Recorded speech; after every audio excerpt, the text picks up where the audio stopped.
What's up, beautiful people? It's your favorite village boy, Mr. Ghana, baby. And I'm here in the northern part of Nigeria, Kano, to be precise.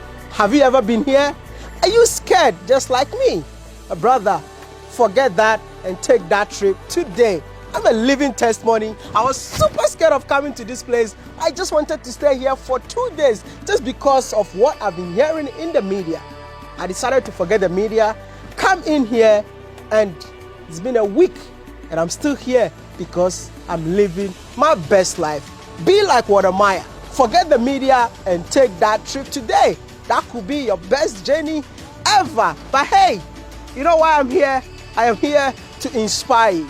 This channel is all about education and inspiration. So let me tell you something. If you are new to the channel, do me a favor, subscribe and be part of this awesome family. I mean, please, we need to hit 700,000 by the end of this month. Do me a favor, like the video and subscribe. You know the kind of story I'm going to share today? It's about a young Sudanese guy who was born and raised in Kano, left Kano to the UK, and he decided to come back and start a poultry farm. I've been telling you that it's time to make Africa home again. It's time for each and every African out there, both Africans that were born on the continent and Africans in the diaspora, to be part of the change. Let's build Africa together. Do your part. It's time for all of us to be part of the solution, not the problem. Enough of the complaints. Come with me and let's go meet this young and amazing gentleman here in Kano. Hey, my brother. Hey, how you doing? I'm good. Good to see you. Good to see you too. No, I heard that you are Sudanese living in Nigeria. Yes, that's right. How come? You know, our family has been here for a long time. Oh, okay.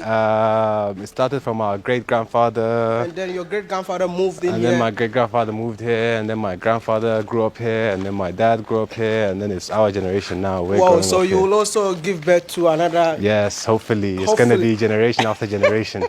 My brother, my name is Watermaya from Ghana. Watermaya. And then somebody told me about you. Yeah. That you have a poultry farm Yeah. with over 30,000 beds. Yes, and I'm like, yes. I really have to meet you. It's a pleasure to have you guys around. Okay. My name is Abdullah, and yeah, we've been into poultry for close to 5 years now.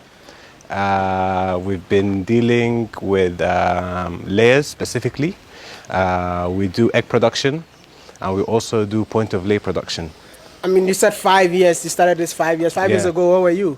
5 years ago, I was involved in a completely separate part of our business. Okay. We manufacture leather and we export agro-produce. Okay. So that was when I done my research on poultry, and I've insisted on myself to establish a poultry farm.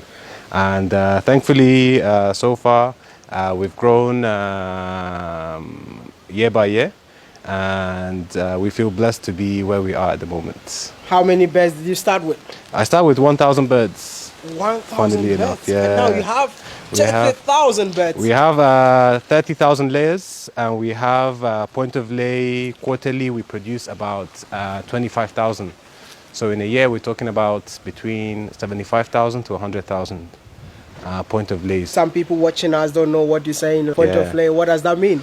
Point of lay is when you bring a day-old chick from the hatcheries, and then you rear it up until the point of 16 weeks, 18 weeks, 20 weeks, just before they start producing eggs. Okay. So that the farmers that don't want to go through the hassle of rearing the chickens, they can just buy these point of lays ready, put it in their farm, and over the course of 2-3 weeks, they'll start producing eggs, and they'll love the way to the bank.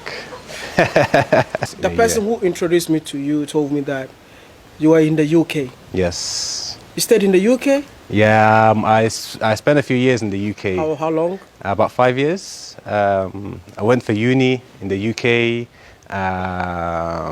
Also spent a bit of time over there, did some internships, worked with a few companies. And then you decided to leave the few companies and come back home. Yeah, exactly. Is something wrong with your brain? Huh? Nah, there's nowhere like home. There's no. You see, if you go to Twitter right now, yeah.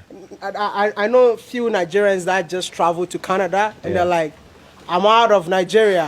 Thank God. Thank God in Canada. Thank God in Canada. I'm in Canada. Yeah. And you had a chance to go there, and within 4 or 5 years, you decided to come back. You were even working there. Yeah. Why would you do that? There's nowhere like home, honestly. Africa is blessed. So many African countries, there's so many opportunities for you to come and explore on, add value to your country, provide. Like, I'm fortunate to have studied abroad, and I think it's about time that people should start coming back to their home countries and adding value where they see fit. So, I mean, you've added something Yeah. by starting a poultry farm. Yeah. We just want to know, do you think that I can become rich being a poultry farmer? Definitely. The value chain is big. We started off by just dealing with the birds. That is from the day-old chick to the consumer. Okay. But the value chain is big. You can start, like now we're involved in feed production. And we're looking at establishing a hatchery as well in order to provide B2F, that's business to farm, with inputs. So yeah, the value chain is big, and there's so many opportunities in the whole industry. Okay. And it's welcome to so many people to get involved in it. And I'd be happy to help anyone that's looking to come into the business and provide them with any sort of help or consultation that they need. You have to take me around? Yeah. Is that okay? Definitely, it's a pleasure. It's a pleasure having you guys around. So this is how we started. Literally, it was just 4 small pens. This is where we had our first 1,000 birds. And the first endeavor was successful. And yeah, that's how we gradually increased our numbers, quarter by quarter, year by year. I mean, starting with the 1,000 birds, Yeah. what was the major challenge that you faced when you were starting? It was just not knowing the ins and outs of the business. Okay. I didn't have anyone to show me around or show me like a stepping stone into the business. So it took a lot of research, mistakes. You obviously grow with mistakes, and So, which means that you had no idea of poultry farm. You just had no idea. So, what really inspired you to start a poultry farm then?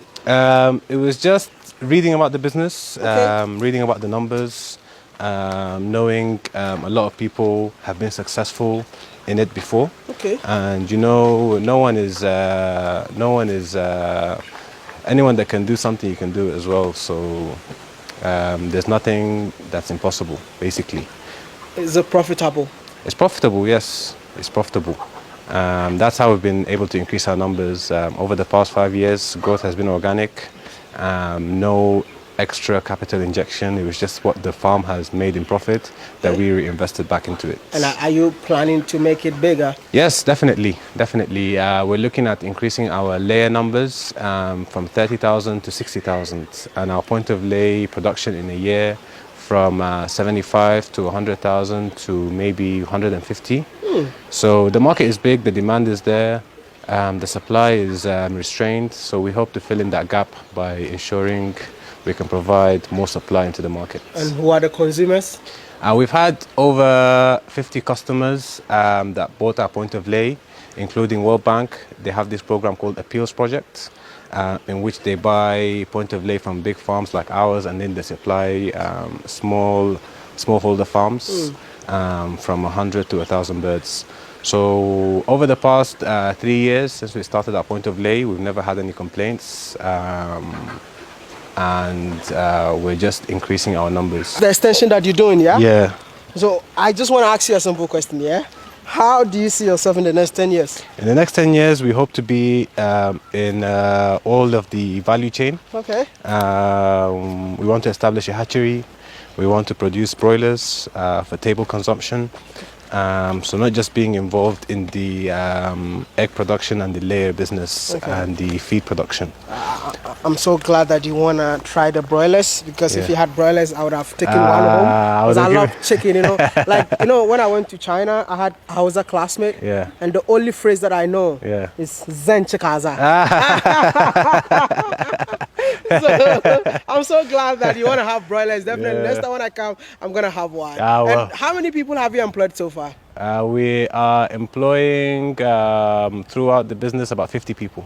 50 people? Yes. You left the UK, came to start a poultry farm. Yeah. I mean, some of the people out there might even think poultry is for people who don't have money, or poultry is for poor people. Why I think always is that every business, you have to start with a single step before you make a giant leap. So start with a small step, learn from your mistakes, and then it will bound to be successful as long as you work hard. So this is the laying section of the farm. Oh, okay. This is the final stage, yeah? The final stage, yeah. Wow. We have 30,000 birds, laying birds. Okay. And in a day, they produce about 700 to 800 crates. 700 to 800 crates, yeah. So how much is a crate? A crate is 1,100 to 1,200. And 700 to 800? 800 crates a day. That's like 1 million naira. Yeah, it should be 1 million plus. I mean, like sitting in a bank, you're definitely not gonna get 1 million naira in a day. It's really lucrative, man. Yeah, it's a good venture. It's a good venture. Will you tell somebody to venture into poultry farm? Definitely, I'll advise anyone they should try this business out. Just like any other thing that you might want to do, it might be a bit difficult at first, but once you work hard, persevere, it's a very lucrative business to be involved in. Very lucrative business. Yes. I mean, I know you lived abroad, you came back here. We have so many brothers and sisters living in the diaspora right now. Yeah. If you have a message for them, what would that message be?